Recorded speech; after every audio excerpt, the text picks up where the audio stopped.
सरकार आज भी हम लोगों के बीच में हैं, लेकिन देह रूप से जब तक सरकार इस धराधाम पर विराजे रहे, गुरुदेव भगवान श्री सरकार के चरण कमलों में रहकर ऐसी सेवा किए जैसे एक वस्त्र और वस्त्र से शरीर का संबंध होता है, इसी प्रकार गुरुदेव भगवान सरकार के थे। कृपा देखिए,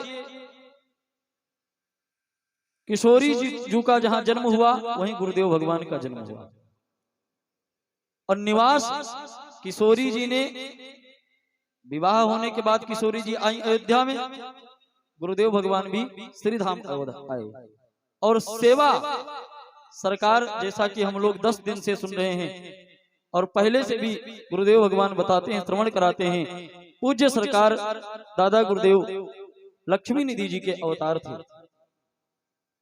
लक्ष्मी निधि जी किशोरी जी के भैया, तो गुरुदेव भगवान की कृपा के ऊपर कृपा देखिए कि मिथिला धाम में जन्म, अयोध्या वास और भैया की सेवा। आज हम सभी लोगों को ही नहीं अपितु संपूर्ण भारतवर्ष को, समस्त जनमानस को राम कथा के माध्यम से, भागवत कथा के माध्यम से, शिव पुराण, देवी भागवत आदि कथाओं के माध्यम से दीक्षा दे करके भगवान के भजनों में लगाकर समस्त जनमानस का कल्याण कर रहे हैं गुरुदेव भगवान। हम लोग क्या बोल सकते हैं, वाणी में इतनी शक्ति ही नहीं है, लेकिन फिर भी जितना बोलने की क्षमता है बोलने का प्रयास किया जाता है। गुरुदेव भगवान सरकार के चरणों में रहकर, सरकार की सेवा करके, सरकार के शीत प्रसादी ग्रहण करके आपके अंदर इतना ज्ञान हुआ कि आज बड़े से बड़े व्याकरणाचार्य को किसी को बोल दिया जाए कि एक लाइन कोई लिख दे तो 1000 बार सोचना पड़ेगा, और अंत में वो क्षमा मांग लेगा कि भैया हम नहीं लिख सकते। और गुरुदेव भगवान ने पूरे 7 कांड में जिस प्रकार गोस्वामी तुलसीदास जी ने श्रीमद् रामचरितमानस की रचना की है, उसी प्रकार हमारे गुरुदेव भगवान व्यास भगवान 7 कांड में दोहा, छंद, चौपाई के माध्यम से श्री राम हर्षण रामायण नाम का ग्रंथ तैयार किया, जिसमें सरकार के स्वामी जी महाराज के दादा गुरुदेव के संपूर्ण जीवन चरित्रों का गुरुदेव भगवान ने वर्णन किया है। हमारा आपका कर्तव्य है। देखिए, ग्रंथ क्यों होता है? ग्रंथ इसीलिए होता है कि ग्रंथ का अध्ययन करके जिनके बारे में हम नहीं जानते हैं, नहीं जानकारी है, उनके बारे में जान सकते हैं। हमारे पूर्वजों ने, संतों ने, सरकार ने हम आपके लिए क्या किया है, कितनी कृपा हमारे आपके ऊपर बरसाई है, कितना उन्होंने अपने जीवन में परिश्रम किया है, कितनी तपस्या की है, और उस तपस्या का फल हम सभी लोगों को मिल रहा है। ये हम लोगों को जानना चाहिए। जानेंगे कैसे? जब ग्रंथों का अध्ययन करेंगे या किसी के मुख से उसका श्रवण करेंगे। गीता श्रीमद् भगवत गीता जो भारतवर्ष का आराध्य ग्रंथ है, संस्कृत में है। हम सभी लोग इतने विद्वान नहीं कि पढ़ करके और आसानी से गीता को समझ लें।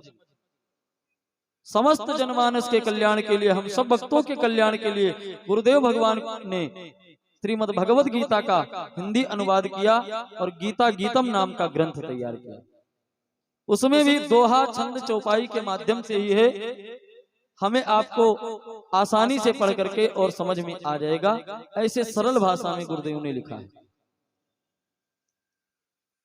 कई ग्रंथ हैं जिसमें प्रमुख श्री राम हर्षण रामायण 2 खंड में, 7 कांड में हम सभी के सामने वहां स्टॉल लगा हुआ है, वहां पर गीता गीतम और श्री राम हर्षण रामायण नाम का ग्रंथ रखा हुआ है।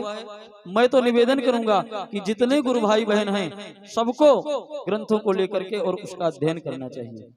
ये 2 ग्रंथ प्रकाशित हो चुके हैं और कुछ अप्रकाशित ग्रंथ भी हैं जिनको प्रकाशित। देखिए, एक निवेदन और करूंगा, जिनको भी ग्रंथों का नाम मैं बताऊंगा, जिन भी के मन में आ रहा हो कि मैं प्रकाशन करवाऊं, जो भी प्रकाशन करवाना चाहते हैं करवा सकते हैं। बधाई सुमन सदगुरु भक्ति योग, श्री सिद्धि परिणय, परंपरा स्मरण, पादुका पूजन, चालीसामृत, मंगला आरती, राघव रस सिंधु, श्याम रस बिंदु, श्री राम लीला कवितारणो, श्री रुक्मिणी मंगल, ये ग्रंथ हैं गुरुदेव भगवान के द्वारा लिखे हुए हैं, आपके द्वारा रचित हैं। अगर किसी के मन में भाव हो कि हम इन ग्रंथों का प्रकाशन करवाना चाहते हैं तो करवा सकते हैं। और जैसा कि हम सभी लोगों को पहले भी मैंने निवेदन किया था कि श्री धाम अयोध्या में सरयू जी के तट पर मिथिला धाम आश्रम का निर्माण कार्य चल रहा है, जिसमें छतरपुर मंडल के श्री सीताराम कथा समिति के सदस्यों के द्वारा और छतरपुर मंडल में जितने लोग हैं, चाहे वो पुरुष वर्ग हो चाहे माताएं हो, महिला मंडल का भी अच्छी सेवा रही है श्री मिथिला धाम आश्रम निर्माण के लिए। आश्रम का निर्माण इस समय, मंदिर का निर्माण कार्य तीव्र गति से चल रहा है और प्रगति के पथ पर है। निवेदन करूंगा कि हम आपका भी कर्तव्य है, उत्तरदायित्व होता है, क्योंकि रहना हमें आपको है। आश्रम को कैसे बनाना है, कैसे सजाना है, कैसे संवारना है, या इस मानवतन से, देखिए मानवतन धन्य तभी है जब इसके द्वारा भगवान की संत की सेवा हो जाए। बाकी दिन भर तो हम लोग नाना प्रकार के कार्यों में लगे रहते हैं,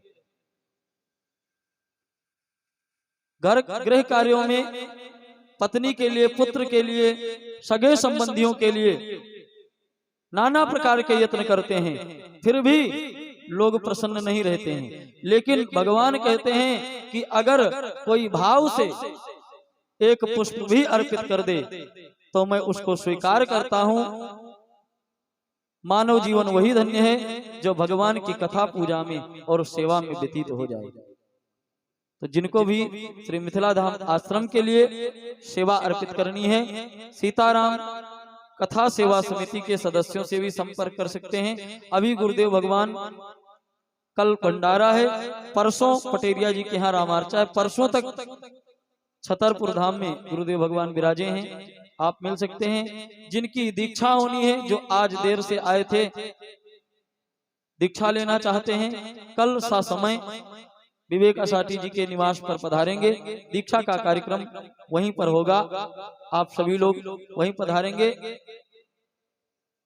कुछ लोग एकांतिक कीर्तन के लिए चर्चा किए थे, जिनको भी एकांतिक कीर्तन लेना है वो लोग भी दिन में 11 बजे विवेक असाटी जी के निवास पर पधारेंगे। जो दीक्षा ले चुके हैं, एकांतिक कीर्तन लेना चाहते हैं, 11 बजे दिन में आप पधारेंगे।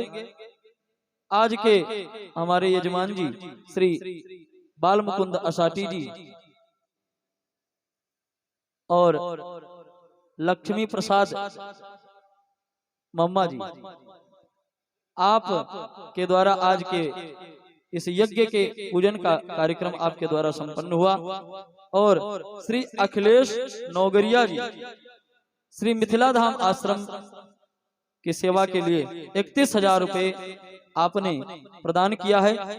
जोरदार तालियों से सभी लोग स्वागत करेंगे। श्री अखिलेश नौगरिया जी, जो कि हमारे श्री अनिल तपा जी के संबंधी हैं, आपके रिश्तेदार हैं। हाँ, हमारे श्री अखिलेश नौगरिया जी, आपके द्वारा 31,000 रुपया मिथिला धाम आश्रम की के लिए सेवा आई है। हाँ, 31,000। आप हमारे अनिल तपा जी के बहनोई हैं और आपके द्वारा कल का जो भंडारा है, 6 बोरी आटा की सेवा आपके लिए भंडारे के लिए आई है। सभी लोग जोरदार तालियों से स्वागत करेंगे। देखिए, अभी कल भंडारा है, जो लोग अपनी सेवा पहुंचाना चाहते हैं, श्री सीताराम कथा सेवा समिति के सदस्यों से संपर्क करके आप पहुंचा सकते हैं। पहले भी मैंने निवेदन किया अभी कि जीवन वही धन्य है जो भगवान की संत की सेवा पूजा में लग जाए। तो जिनको जो भी सेवा प्रदान करनी है, पहुंचानी है, आप सीताराम कथा सेवा समिति के सदस्यों से संपर्क करेंगे। कल हवन जिनको भी करना है, हवन में सम्मिलित होना है, प्रातः 8 बजे आप सभी लोग पधारेंगे। भारतीय परिधान में, पैंट पहन के बेल्ट लगा करके संभव हो तो ना आएंगे, आप सभी लोग धोती या कि लुंगी पहन करके आएंगे और माताएं साड़ी पहन करके, और ग्रंथि बंधन के लिए गमछा चुनरी लेकर के आएंगे। प्रातः 8 बजे से हवन पूजन का कार्यक्रम प्रारंभ होगा।